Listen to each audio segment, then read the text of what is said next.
Imagine standing on a battlefield in ancient Europe. The ground trembles, not from the thunder of hooves, but from snarling beasts armored in bronze, charging at enemies with terrifying precision. These were no ordinary animals. They were trained killers, loyal only to Rome. While Roman legions are legendary, their war dogs remain a lesser-known, but equally brutal, secret weapon. In this forgotten chapter of Roman military history, dogs weren't just companions. They were instruments of death. Let's unleash the true story of the Roman war dog, the empire's fiercest, furriest weapon. War dogs weren't born in the heart of Rome. They came from the frontiers, regions like Gaul, Britain, and Epirus, where tribes bred massive dogs for hunting and defense. The Romans, always practical, saw their potential. They began importing these beasts, crossbreeding them for strength, aggression, and endurance. Dogs weren't just pets. They were drafted into the army. Their job? To charge enemies, tear through formations, and die for Rome if needed. From hunting wolves to hunting men, these dogs were forged for combat. The most famous of Rome's war dogs came from Epirus, called Molossians. Massive, muscular, and unflinching, these dogs were early ancestors of modern mastiffs. Their bite could snap a man's limb, and their courage rivaled any gladiators. Rome prized them not just for their size, but for their loyalty and obedience. A Molossian wouldn't run when wounded, it would keep fighting. These dogs weren't just trained, they were indoctrinated, molded into the perfect living weapons.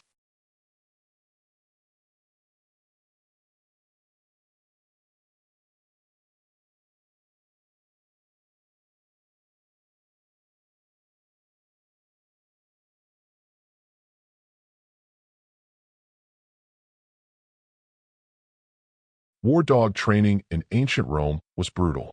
Puppies were exposed to the sounds of battle, shouting, clanging swords, trumpet blasts, to desensitize them.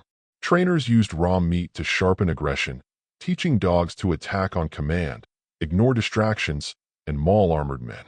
Armor was custom-made for them, spiked collars, breastplates, even blades strapped to their sides. These were not mere watchdogs. They were mobile weapons. Each bite was strategy.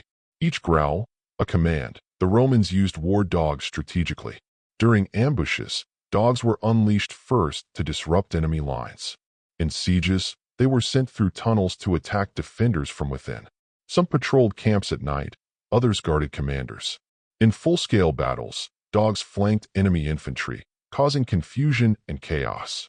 Soldiers followed behind as enemies fell into disorder. The dog wasn't just muscle. It was psychological warfare. No warrior expected to be bitten to death by a beast wearing Roman armor. Imagine the morale hit. Hardened warriors seeing comrades mauled by snarling beasts they couldn't predict or repel.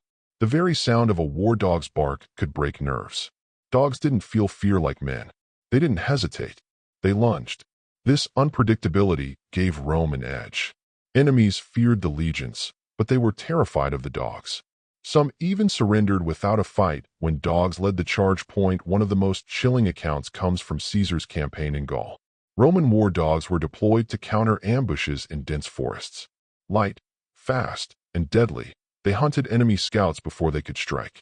Some dogs were so effective they operated independently, released at night, returning only by morning, bloodied and panting. Caesar reportedly referred to them as canis legionis, dogs of the legion.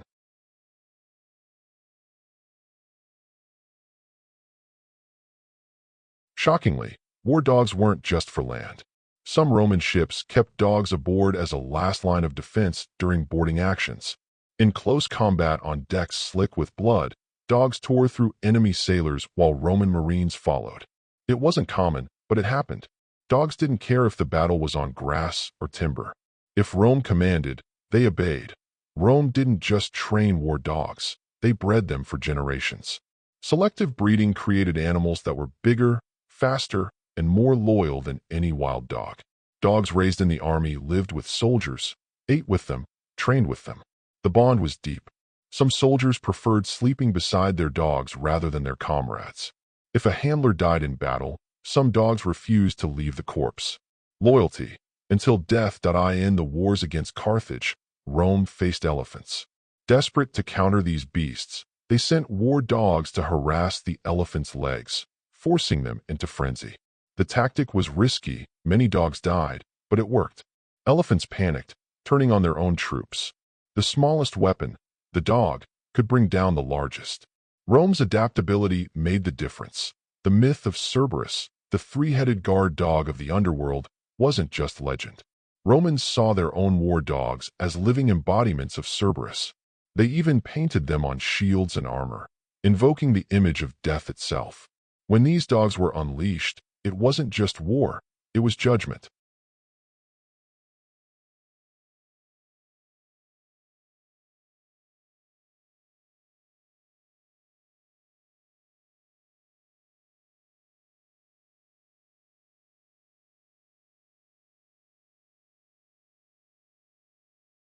Some dogs were so beloved and respected they were buried with military honors.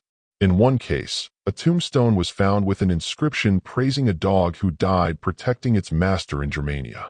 The stone reads, "He died not as a beast, but as a brother."